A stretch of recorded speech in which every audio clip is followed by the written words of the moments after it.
everybody, this is Sean V. Bradley, CEO of Dealer Synergy, and I am your host for Make Money Mondays. That's right, people, it is Monday again.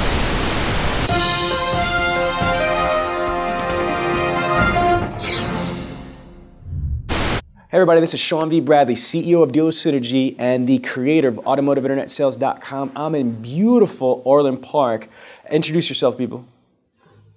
Megan. Hi. And what do you do, Megan? What do you do, Megan? I'm the internet coordinator here at BMW. Okay, and you are an appointment setter. You are the front lines. You are the catalyst to make things happen, correct? Yes, I'd like to think so. And you are? DJ Snyder, Internet Director, Zeigler BMW, Orland Park. Okay, so really quick, tell us just in 30 seconds about the dealer group. How big is it? Who is it? Why do we care? Dealer group's amazing. Size 22 rooftops. We got everything from Fiat to Maserati. Culture is unbelievable. If you're looking for a dealer group to expand, come and join us. And this is, shout out for HR. This is a $21 million facility, 65,000 square feet, and these people spotted me. That's the dude that he took advantage of me. He took advantage of me. Look, he went to TrueCar, Edmunds, Yahoo Motors. He grinded me. Don't even look. Look, bad boy CEO. Look, lie. I'm broke. I need a deal on this. I'm like, Sean, it's an M. You're driving a Porsche. I understand that you don't have good taste. He's like, Ferragamo. I'm like, no, Louboutins. So I have a pair of red bottoms as well. Thank you very much. I just didn't wear them today. I got the Ferragamos on. Listen, so he picked me up. He set me up. He didn't pick me up with like a 3 Series, whatever. He picked me up in a BMW X6M, and then he's like, yo, you got to drive this, you know? So I'm in it. I'm like, oh my gosh, this thing's like what, 555, 560 horse or something like that. I had a Porsche Cayenne S that was like 420. This thing was not even funny. I mean, like, so he spotted me in the vehicle. I did get a great deal, but excuse me, mister, I'm on a track to hit $1 billion, but I'm broke. I need a deal on training and internet. Booyaka, right back at you. So again, it was a win-win situation here we worked out. It wasn't a win-lose or lose-win, I'm just saying. Anyway. If Karen was here, she would say, Sean, I don't believe in win-win, that there was a compromise and one of us lost. I'm not going to point a finger and say who. Just going to leave it at that. My shrink bill will be sent to the Autobahn address. Long story short, I really love these people. You know, DJ and Bob had come out to the Internet Sales 20 group in LA. DJ won the TrueCar Best Dance Contest. You got to watch the footage.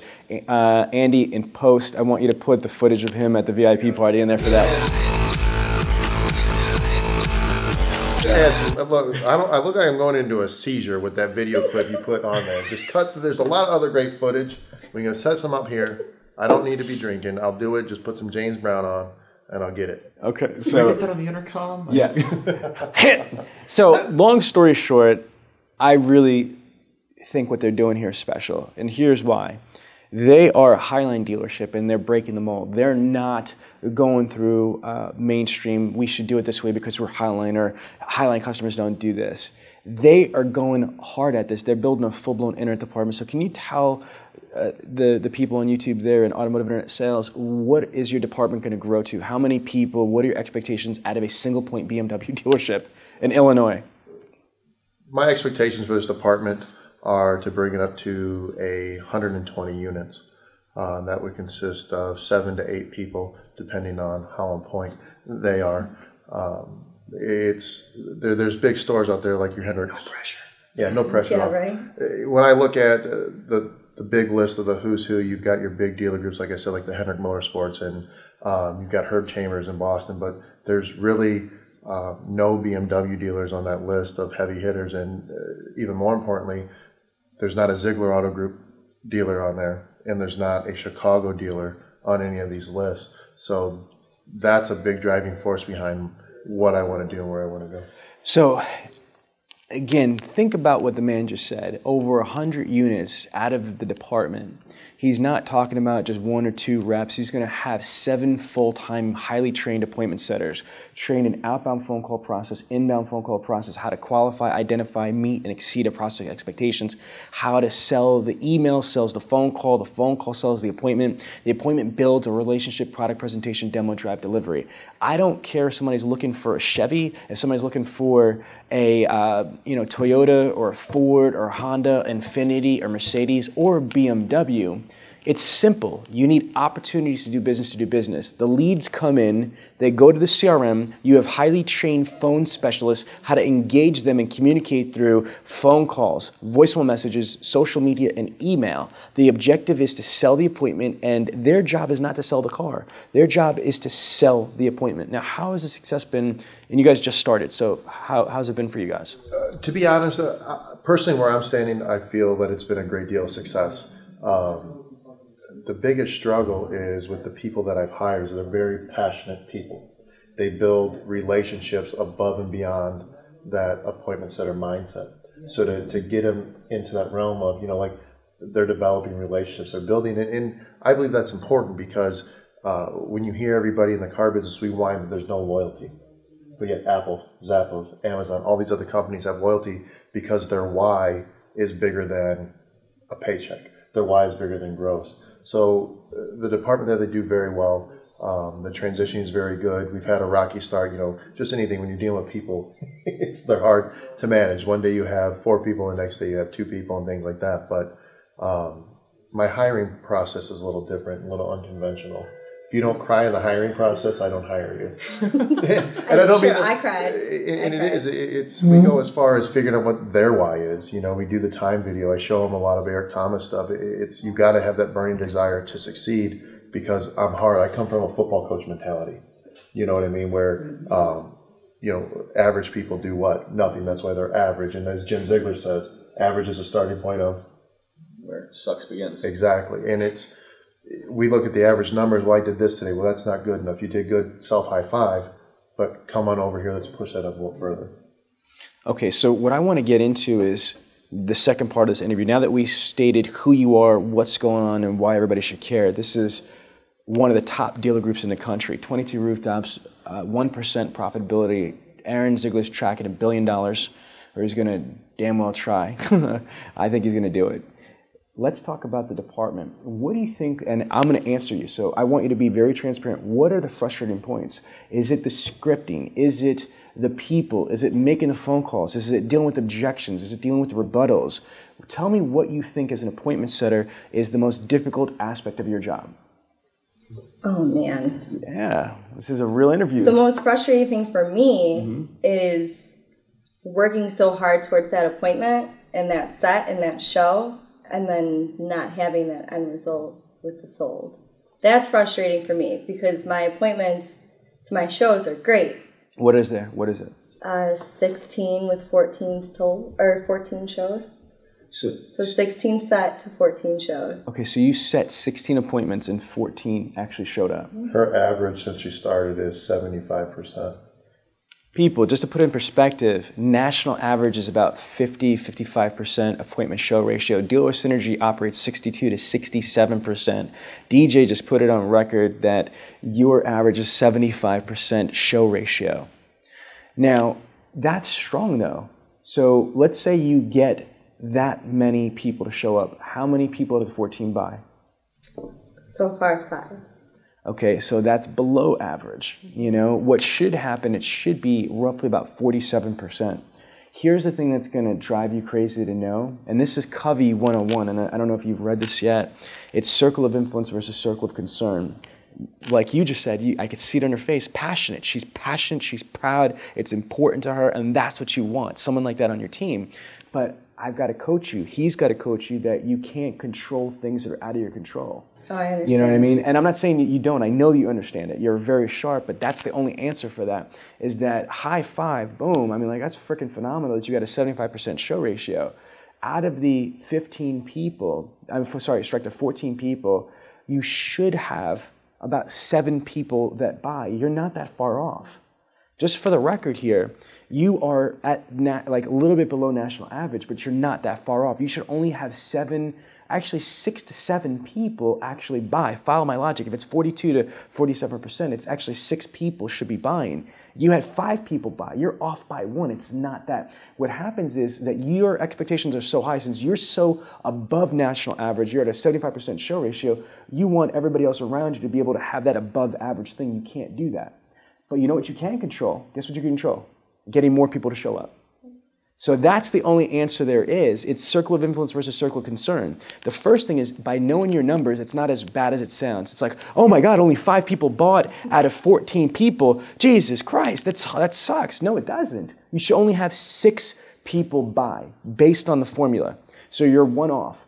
So maybe the store needs to get a little tightened up. Maybe the sales managers could do a little better. Maybe it should be 7. But do you see what I'm saying? That's not the big thing. You know, you could, since you're so good at getting people to show up, can you imagine if you made 20 appointments or 30 appointments or 35 appointments? So instead of driving yourself crazy what you couldn't get done, you should be proud of yourself, commend yourself on what you did achieve. You should be proud of yourself on how you overachieved beyond the majority of the United States of America, girl.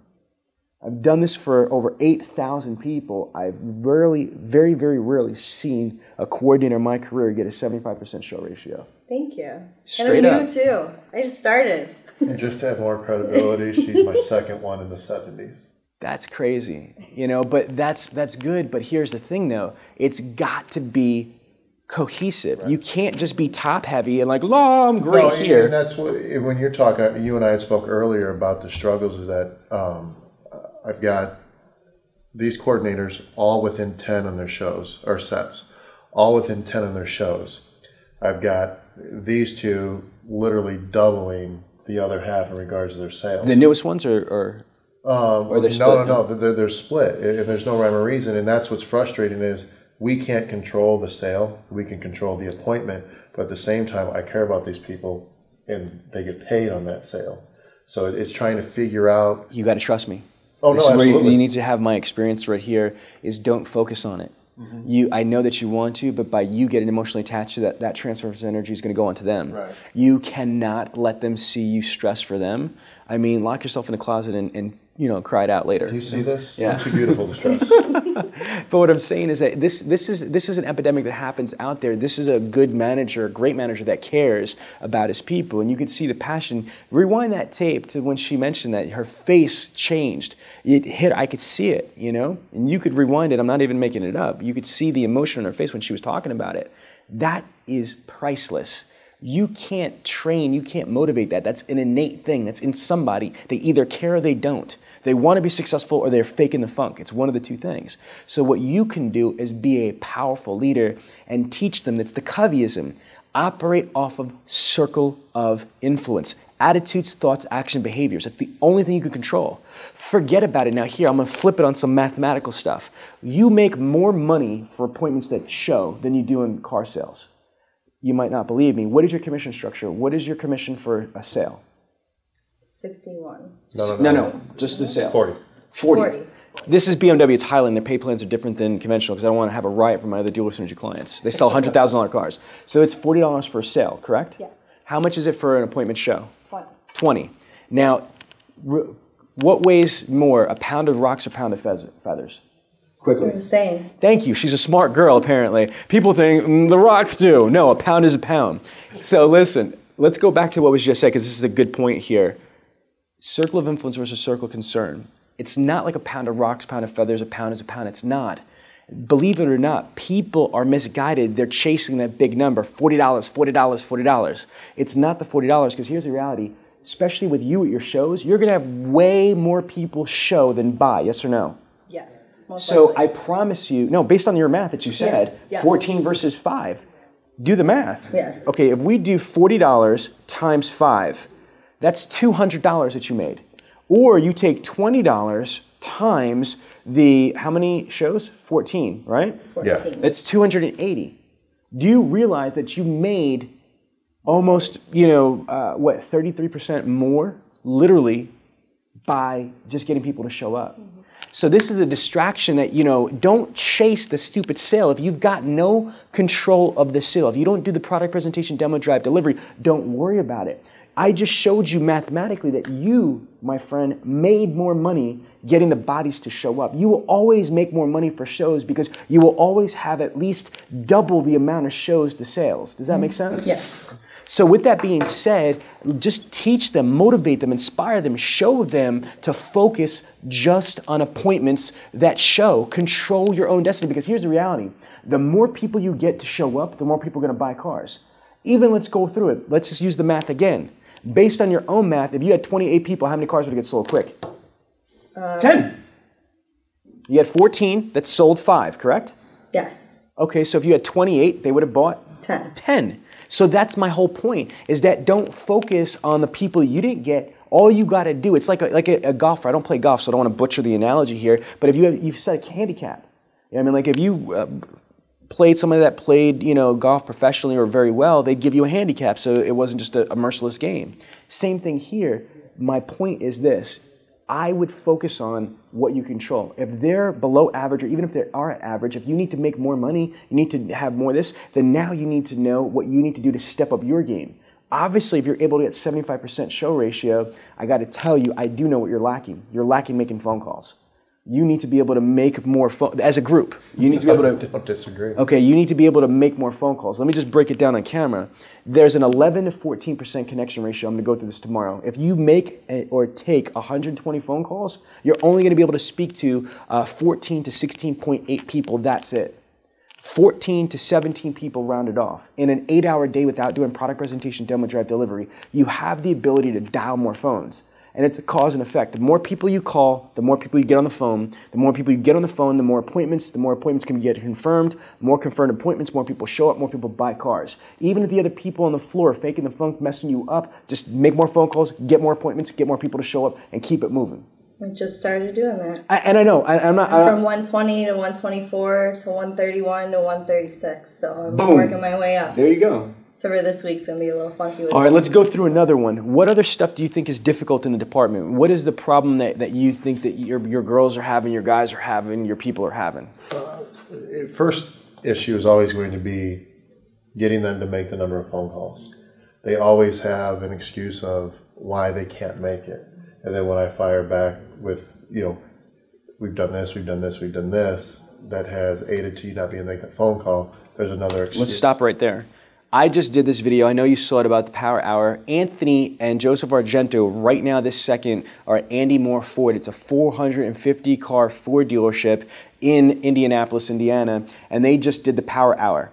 And what the Power Hour is that I do this all the time. Maybe if you want to get billed to donate a $100 bill, but now they know what it is because I'm in video. It might not be relevant. Well, no, and I played that video for them, and that's what I wanted to bring. That I'm asking for 18, which is 2 above the average, the high average. Right. But they made, what was it? The one girl that, not Andy Moore, but the video you did, Chevy. 57, 51, 40. And their rebuttal was the appointments. And when I watched your video, I knew instantly what you were trying to get at. I want you to make 11 to 18 connections. Right. Or I'm sorry, 11 to, it should be 16 to 18 phone calls in that 1 hour period.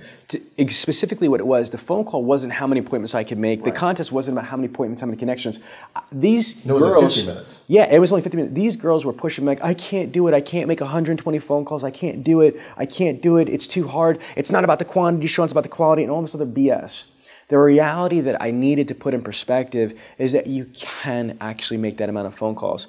I'm not expecting you to do 30, 40, 50 phone calls an hour or in 50 minutes, but it can be done. There's video after video, success after success of dealerships doing it. All we're trying to show you that it is absolutely feasible to average between 16 and 18 phone calls an hour, especially when you realize that you're not going to have those all conversations. You out of the 16 phone calls or the 18 phone calls, you're only going to connect with, let's say, 2 to 3 or 4 people an hour tops. That's it. Does that make sense? Mm-hmm. All right, so for the last kind of scenario and problem solution, what would you say is another challenge that you face? Getting everybody on board with price is only relevant with the absence of value. Okay, this is a really big one. First things first, it's also paradigms. What you believe is what you get. So, it's the laws of attraction manifestation. Folks, I'm telling you this right now. If you believe that all people only want price, then that's all your reality, not your paradigm is going to be. Then everybody you talk to just wants to have price, and you're never going to be able to overcome it. If you believe that Auto Bytel leads suck, or Auto Trader leads suck, or Cars Direct leads suck, or you can't make any money with internet people, you're never going to do it. You have to really recondition yourself, not brainwash yourself, but reprogram yourself and understand that you can make profit. Profit is not a dirty word. You're entitled to make a profit. You're entitled to make a living. You're entitled and you should be able to do it. But price is only relevant with the absence of value. There's a reason why I just bought from this man a $107,000 car, and shit, even with your discount, it was over $100,000, bro. I'm sorry. I had the whole gross. Okay, my point being is that why did I buy a six-figure car? Because I wanted it. Because he built value. Because there's value in it. Because it killed, performance-wise, my Porsche S and all this other stuff. I believed it was worth six figures. That's why I paid for it. I'm not a stupid man, I promise you. The price was not relevant because there was value there. And I can't stress this enough. You work for a very expensive product. You have to be okay with that and say, listen, you've got a choice to make. You could turn around and drive a Kia or a Ford or a Vespa, a scooter, if you lost your license. Okay, you could do that. Or you could drive the ultimate driving machine. Bottom line, period. You could turn around and also, flying coach, or you could have a private G6. It's all relative to your lifestyle and what you want to do and what you could afford. But if you want to step up to first class, if you want to turn around and drive a luxury item, if you want people to turn their heads, and if you want to be able to turn around and press a button, an M button, and take off like a rocket ship, you got to cough up that money. It ain't cheap.